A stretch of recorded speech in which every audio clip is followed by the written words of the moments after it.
स्वागत है दोस्तों आपका मेरे YouTube चैनल में और मैं लेके आ गया हूं इंडियन पुलिस फोर्स का एपिसोड नंबर 3।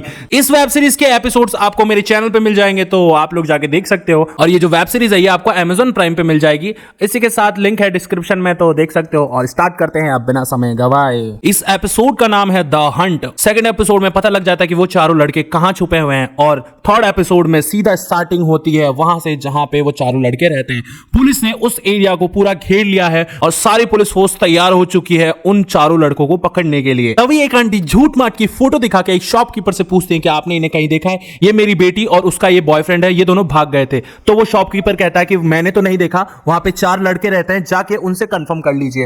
वो आंटी जाती है उन 4 लड़कों से पूछती है, लेकिन उन चारों लड़कों को पता नहीं रहता है और वो आंटी वापस आ जाती है। लेकिन वो आंटी तो बहुत ज्यादा चालबाज रहती हैं और वो आंटी नागिन निकली, यानी कि वो पुलिस वालों से मिली रहती है और वो पुलिस वालों को बता देती है कि सर उसी बिल्डिंग में वो चारों लड़के रहते हैं और जाइए और उनकी बैंड बजा दीजिए। अब सिद्धार्थ मल्होत्रा, विवेक ओबरॉय, राणा और सारे पुलिस वाले गन लेके निकलते हैं और सारे लोग वहां देख रहे होते हैं उनको, ये लोग कर क्या रहे हैं, गन क्यों निकाल रहे हैं। और फिर सिद्धार्थ मल्होत्रा जैकेट पहनते हैं इंडियन पुलिस फोर्स की, और फिर पता चल जाता है कि ये लोग तो दिल्ली पुलिस से हैं। और फिर ये सारे पुलिस वाले अटैक कर देते हैं एक साथ। तभी वहां पे जरार आ जाता है और उन चारों लड़कों से कहता है कि हमें अब निकलना चाहिए क्योंकि हमें दूसरी जगह जाना है और दूसरी जगह भी बॉम्ब ब्लास्ट का प्लान करना है। जरार जब उस बंदे से बात कर रहा होता है तो उसे पता चलता है कि यहाँ पे एक आंटी आई थी, अपने बच्चों के बारे में पूछ रही थी। तब जरार देखता है नीचे बिल्डिंग से, तो वहां पे पुलिस ही पुलिस होती है और जरार बोलता है यहाँ पुलिस आ चुकी है, अब हमें इन पे हमला करना पड़ेगा। और वो सारे गन लेके तैयार हो जाते हैं। अब विवेक ओबरॉय और सारे पुलिस वाले उस बिल्डिंग में अटैक कर देते हैं और सारे जो ये क्रिमिनल्स हैं वो भी चौकन्ना हो जाते हैं क्योंकि इनके पास बहुत सारी गन्स हैं।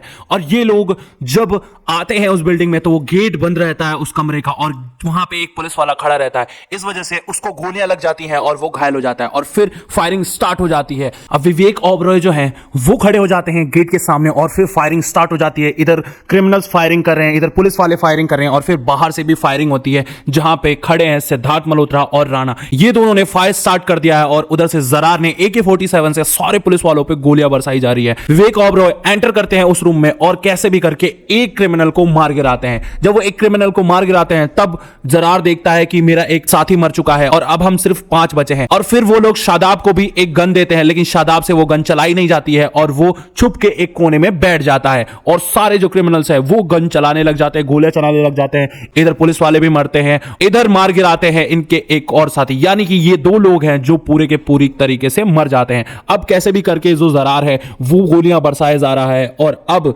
ये लोग बहुत ज्यादा मुश्किल में पड़ चुके हैं क्योंकि इन पे जो पुलिस की रेड हुई थी ये पूरी चारों तरफ से हुई थी और इनका बच के जाना बहुत ही ज्यादा मुश्किल था। फिर जरार का एक साथी कहता है कि जरार तुम निकल जाओ क्योंकि इस मिशन को अंजाम देने के लिए तुम्हारा जिंदा रहना बहुत ज्यादा जरूरी है और अगर तुम पुलिस वालों को हाथों पकड़े गए तो तुम मारे जाओगे। फिर जरार कैसे भी करके वहां से निकलता है। ये देख लेते हैं सिद्धार्थ मल्होत्रा और राणा, और सिद्धार्थ मल्होत्रा कहते हैं विवेक ओबरॉय से कि सर वो भाग रहा है पीछे की बिल्डिंग से, और इसके बाद विवेक ओबरॉय उसके पीछे चले जाते हैं। विवेक ओबरॉय उसका पीछा करते हैं और जरार को पकड़ लेते हैं। इनके बीच हाथापाई भी बहुत ज्यादा होती है, लेकिन कैसे भी करके जरार जो है वो बचना चाहता है विवेक ओबरॉय से ताकि वो मिशन को अंजाम दे पाए। इसके बाद वहां पे एक बच्चा छुप के ये सब देख रहा होता है और जरार जो है उस बच्चे को पकड़ लेता है और बोलता है कि तू मुझे छोड़ दे वरना मैं इस बच्चे की मुंडी मरोड़ दूंगा। लेकिन फिर विवेक ओबरॉय कहते हैं इस बच्चे को छोड़ दे, मैं तुझे जाने दूंगा। लेकिन जरार बोलता है नहीं, अगर तूने मुझे नहीं छोड़ा तो इस बच्चे की मुंडी मैं मरोड़ दूंगा और अपनी जो गन है मेरे पास फेंक दे।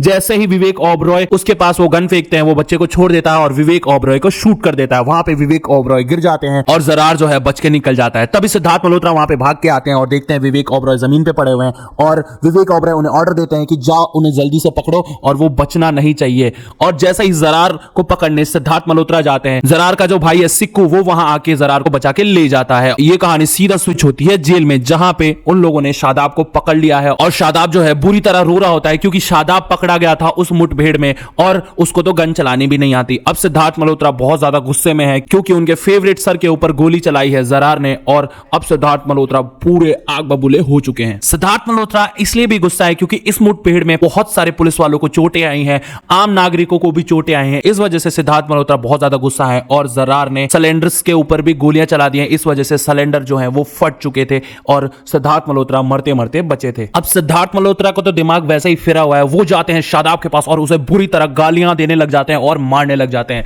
और शादाब कहता है कि मैंने जो भी किया है अपने मुल्क के लिए क्या है और अपने लोगों के लिए क्या है। फिर सिद्धार्थ मल्होत्रा कहते हैं कि मैं भी मुसलमान हूं, मेरे दिल में भी जगह है अपने देश के लिए, लेकिन तुम्हारी वजह से जो पूरा कौम है वो बर्बाद होता है, वो बदनाम होता है। इस वजह से सिद्धार्थ मल्होत्रा बहुत ज्यादा गुस्सा है और शादाब को बुरी तरह मारने लग जाते हैं। तभी राणा आके वहां पे शादाब को बचा लेता है और बोलता है सर जी आप जाओ, मैं देख लेता हूं इस शादाब को। और फिर जब राणा सिद्धार्थ मल्होत्रा को स्पेशल सेल से बाहर निकाल देते हैं, तब वहां पे शिल्पा शेट्टी आ जाती है और वो कबीर मलिक पे चिल्लाने लग जाती है, यानी सिद्धार्थ मल्होत्रा पे, और वो बोलती है कि तुम्हारी वजह से जरार भाग गया है, अगर तुम मेरे को इन्फॉर्म कर देते तो जरार नहीं भागता। फिर कबीर बोलता है कि क्या इन्फॉर्म कर देता, आप खुद प्रोटोकॉल फॉलो नहीं करते हो और आप खुद इंटरेस्ट नहीं ले रहे थे, और जब हम उसको पकड़ने गए तो आप इंटरेस्ट लेने लग गए। फिर इन दोनों की लड़ाई हो जाती है। तभी एक ऑफिसर आके कहता है कि सर जी विवेक ओबरॉय अब नहीं रहे, और फिर सिद्धार्थ मल्होत्रा भाग के जाते हैं और फिर देखते हैं वहां पे उनकी बीवी बैठी है और वो बोलती है कि मैंने अभी इनके बेटे को नहीं बताया है। और फिर उनकी बीवी बहुत ज्यादा रो रही होती है और विवेक ओबरॉय के साथ रहने की कहानी बता रही होती है और उनके पलों को याद करके बहुत ज्यादा ही रोती हैं। तब शिल्पा शेट्टी आके उन्हें संभालती हैं और फिर ये कहानी सीधा स्विच हो जाती है ट्रेन में, जहां पे सिक्को और जरार जो है ट्रेन में बैठ के कहीं जा रहे हैं, और उसके बाद एक महिला आती है जो उन्हें फोन से बात करवाती है, और ये फोन आया होता है ईरान से। जो इंसान इन्हें ऑर्डर देता है बॉम्ब ब्लास्ट का, वो बोलता है कि पुलिस जो है बहुत ज्यादा ही स्ट्रिक्ट हो गई है, और जरार कहते हैं कि हमारे लोग भी मारे जा चुके हैं। इसके बाद ये कहानी जाती है उस घर में जिस घर में जरार रह रहा होता है, और जरार की जो महबूबा है वो देखती है टेलीविजन पे कि कुछ आतंकवादी मारे गए हैं मुठभेड़ में, तो वो कहती है कि अब देखना इन सबका सच सामने आएगा। और उसके बाद फिर से ट्रेन में ये कहानी स्विच हो जाती है और वो ईरान वाला इंसान कहता है कि अब तुम कुछ दिन अंडरग्राउंड हो जाओ, क्योंकि ये जो पुलिस है बहुत ज्यादा ही स्ट्रिक्ट हो जाएगी, क्योंकि मुझे पता चला है कि विवेक ओबरॉय को तुमने मार गिराया है। और फिर जरार और उसका भाई चले जाते हैं दरभंगा, क्योंकि जरार और उसका भाई दरभंगा से है, यानी बिहार से। और फिर ये कहानी स्विच हो जाती है हेड पुलिस ऑफिसर जो कि बुलाते हैं सिद्धार्थ मल्होत्रा को और बोलते हैं कि तुम कुछ दिन आराम करो और तुम्हारी जो सेल है वो बदल दी गई है, अब तुम्हें एक थाना दे दिया गया है और जाके तुम वहां पे इंचार्ज करो। इस वजह से सिद्धार्थ मल्होत्रा कहते हैं कि ये आप गलत कर रहे हैं मेरे साथ सर, क्योंकि मुझे इस केस को स्टडी करना है और मैंने इस केस को स्टडी करने के लिए दिन रात एक की है। तब जयदीप बंसल बोलते हैं कि नहीं, मैं संभाल लूंगा और तुम अब यहां से जाओ। और फिर जैसे ही सिद्धार्थ मल्होत्रा कैबिन से जाते हैं, ये थर्ड एपिसोड द हंट जो है वो खत्म हो जाता है। हाँ जी दोस्तों, तो कैसी लगी आप लोगों को स्टोरी? अगर आप लोगों को ये स्टोरी अच्छी लगी तो प्लीज इस वीडियो को लाइक कर दीजिए और चैनल को कर दीजिए सब्सक्राइब। इसके पार्ट्स आपको डिस्क्रिप्शन में मिल जाएंगे, तो आप लोग वो भी जाके देख सकते हैं। तब तक के लिए bye bye, tata, see you.